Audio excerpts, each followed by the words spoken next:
నమస్తే, welcome to our channel. మనతో పాటుగా స్టూడియోలో సీనియర్ జర్నలిస్ట్ సత్యమూర్తి గారు ఉన్నారు. వారిని అడిగి కొన్ని వివరాలు తెలుసుకుందాం. నమస్తే సార్. నమస్కారం అండి. సార్, ఇప్పటి వరకు కూడా 10th క్లాస్ కానివ్వండి, ఇంటర్మీడియట్ రిజల్ట్స్ వచ్చిన వెంటనే ఏ న్యూస్ పేపర్లో చూసినా, ఎక్కడ యాడ్లో చూసినా ప్రైవేట్ స్కూల్స్, ప్రైవేట్ కాలేజెస్ల అడ్వర్టైజ్మెంట్స్ ఎక్కడ చూసినా అవే కనిపించాయి. కానీ అందుకు భిన్నంగా ఆంధ్రప్రదేశ్లో చూసుకున్నట్లయితే నేడు 10th క్లాస్ రిజల్ట్స్ రావడం, మరి ఆ రిజల్ట్స్లో ప్రభుత్వ స్కూల్స్ హవా కొనసాగడం, మరి ఎక్కడ చూసినా అడ్వర్టైజ్మెంట్స్లో ప్రభుత్వ స్కూల్స్, ప్రభుత్వ పిల్లలు సాధించినటువంటి ఉత్తీర్ణతే కనిపిస్తుంది. దీనికి కారణం ఏంటంటారు? ఒక మార్పు కనపడుతూ ఉన్నది. నిజంగా నేను కూడా ఎక్స్పెక్ట్ చేయలే. అంటే ఏంటి, ఇంత ఆంధ్రప్రదేశ్ ఎడ్యుకేషన్ సిస్టమ్ ఇంత ట్రాన్స్ఫార్మ్ అయింది అని నేను కూడా ఎక్స్పెక్ట్ చేయలే. మామూలుగా నారా లోకేష్ విద్యాశాఖ మంత్రిగా వచ్చిన తర్వాత పిల్లల్లో నైతిక ప్రవర్తన పెంపొందించటానికి కొంత సిలబస్లో మార్పులు తీసుకురావటం, ప్రవచనకర్త, ఆధ్యాత్మిక ప్రవచనకర్త చాగంటి కోటేశ్వరరావు ఆయన్ని తీసుకొచ్చి పిల్లల్లో నైతిక ప్రవర్తన ఎలా ఉండాలి అనే దాని మీద కొన్ని పాఠ్యాంశాలు తయారు చేయించటం, ఇవన్నీ చూసాము. చూసినప్పుడే ఒక రకంగా అనుకున్నాం, అంటే మాలాంటి వాళ్ళందరం కూడా ఎప్పుడో మరుగున పడిపోయింది ఈ విధానం, ఈ సిస్టమ్. ఏంటి, పిల్లల్లో మోరల్ సైన్స్ అనేది పోయింది, దాన్ని మళ్ళీ తీసుకొస్తున్నాడు లోకేష్, ఇట్ ఈస్ గుడ్ అని అనుకున్నాం. ఆ తర్వాత ప్రభుత్వ పాఠశాలల్లో పేరెంట్ టీచర్ మీటింగ్ పెట్టడం అనేది. జనరల్గా ఏంటంటే ప్రైవేటు స్కూళ్ళల్లోనే పేరెంట్ టీచర్ మీటింగ్ పెడతారు. ఆ ప్రైవేట్ టీచర్ మీటింగ్ కూడా ఏంటి, ఏదన్నా ఫీజు బకాయిలు, జ్యూస్ అవి ఉంటే అవిని కట్టండి మీరు అని చెప్పి చెప్పడానికి పెడతారు. అట్లా కాకుండా ఈ పేరెంట్ టీచర్ మీటింగ్ని, అంటే మీ పిల్లవాడు ఏం చదువుతున్నాడు, ఎట్లా ఉంటున్నాడు, పేరెంట్స్ తోటి మాట్లాడి వాళ్ళకి చెప్పి, పేరెంట్స్ కూడా పిల్లల్ని ఎంకరేజ్ చేసే విధంగా తయారు చేద్దాము అన్న ఉద్దేశంతో మొట్టమొదటిసారి బహుశా దేశంలో ఏ రాష్ట్రంలో కూడా జరగని విధంగా పేరెంట్ టీచర్ మీటింగ్ని Lokesh as a education minister implement చేశాడు. దాంతో ఏమైంది అంటే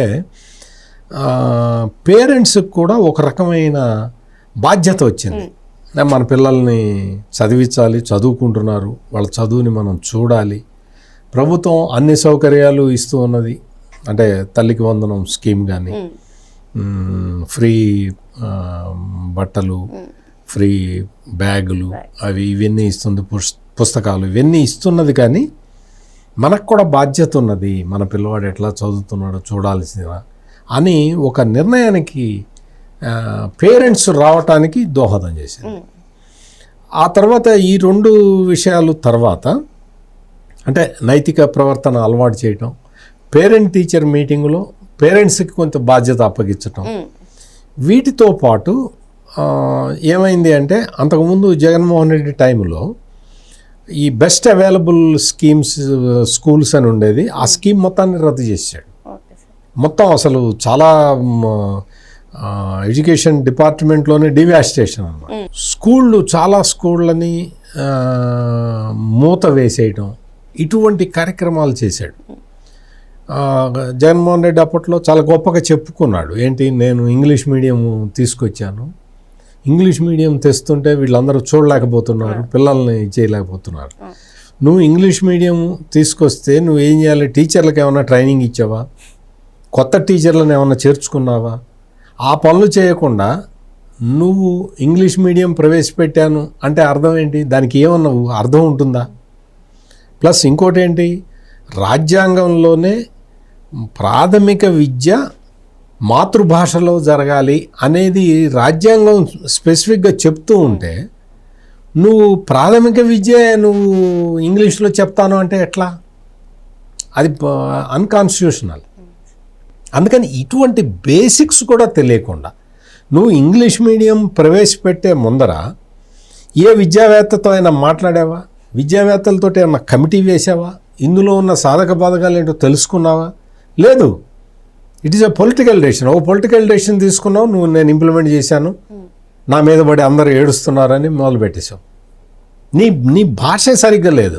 నీ మీద పడి ఏడవటానికి ఎవడికి అంత ఇది ఉన్నది?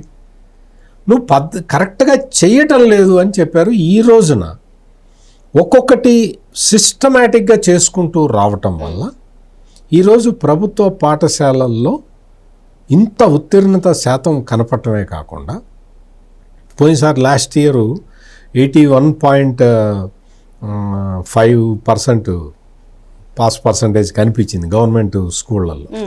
ఈసారి 85.25% కనిపించింది.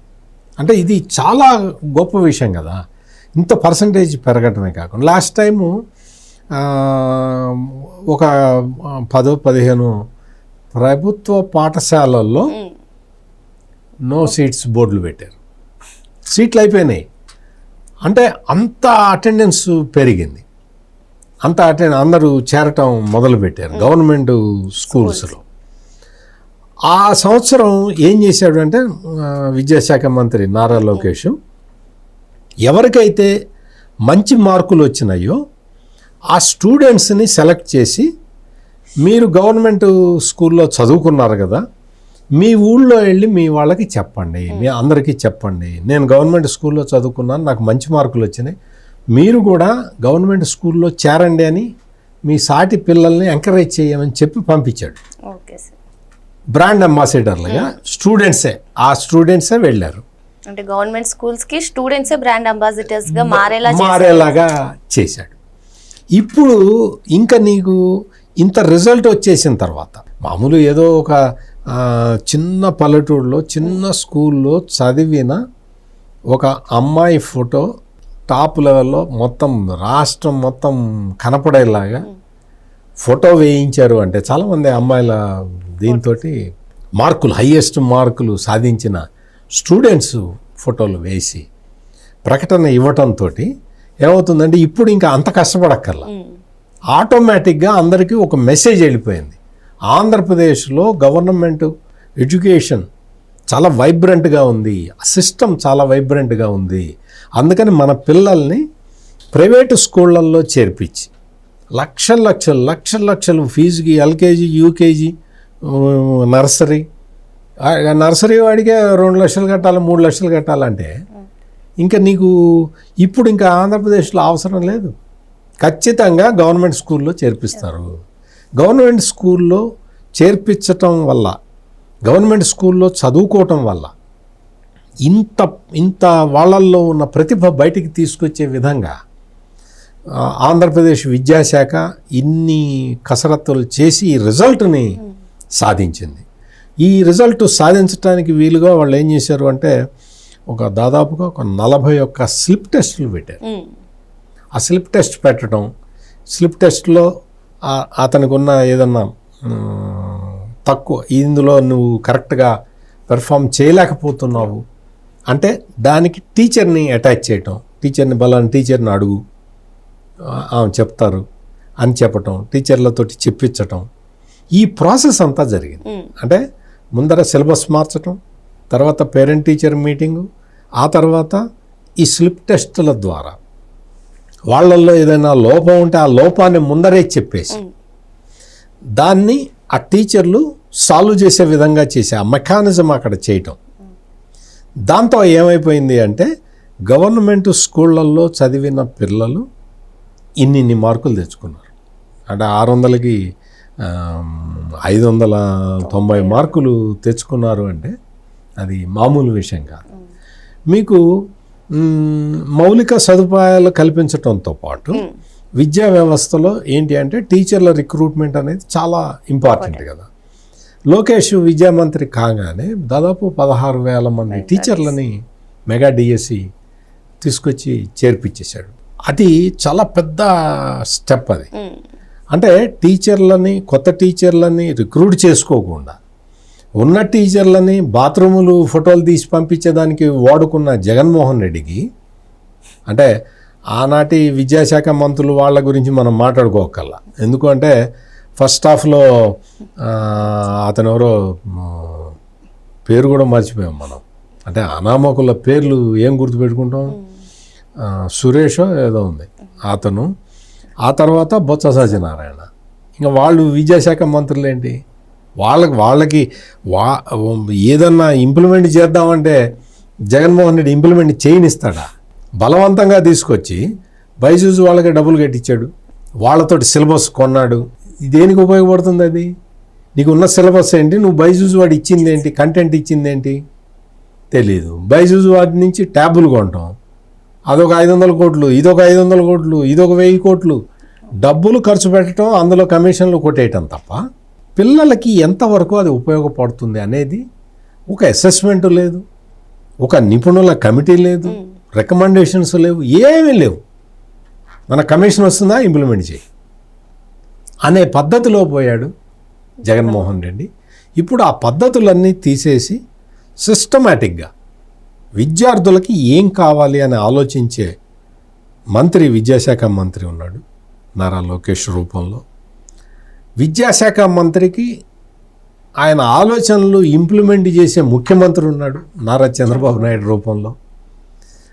ఒక మంచి ప్రభుత్వం సాధిస్తున్న ఈ ఘన విజయాలను చూసి, అంటే మొత్తం దేశవ్యాప్తంగా ఉన్న ప్రభుత్వ పాఠశాలల్లో వాళ్ళందరూ కూడా ఇప్పుడు నేను అనుకోవటం అయితే ఆంధ్రప్రదేశ్కి ఇంకా వాళ్ళు వస్తారు. ఇక్కడ ఎట్లా జరుగుతుంది విద్యాశాఖ మంత్రులు వాళ్ళందరూ కూడా వస్తారు. ఇంత రిజల్ట్ ఎట్లా సాధిస్తున్నారు, మీరు అనుసరించిన విధానం ఏంటి అని కనుక్కోవటానికి ఖచ్చితంగా ఆంధ్రప్రదేశ్ అనేది విద్యా రంగంలో ఒక మోడల్ స్టేట్గా మారిందని చెప్పొచ్చు. ఇంత ఎఫర్ట్ పెట్టి ఇంత షార్ట్ స్పాన్లో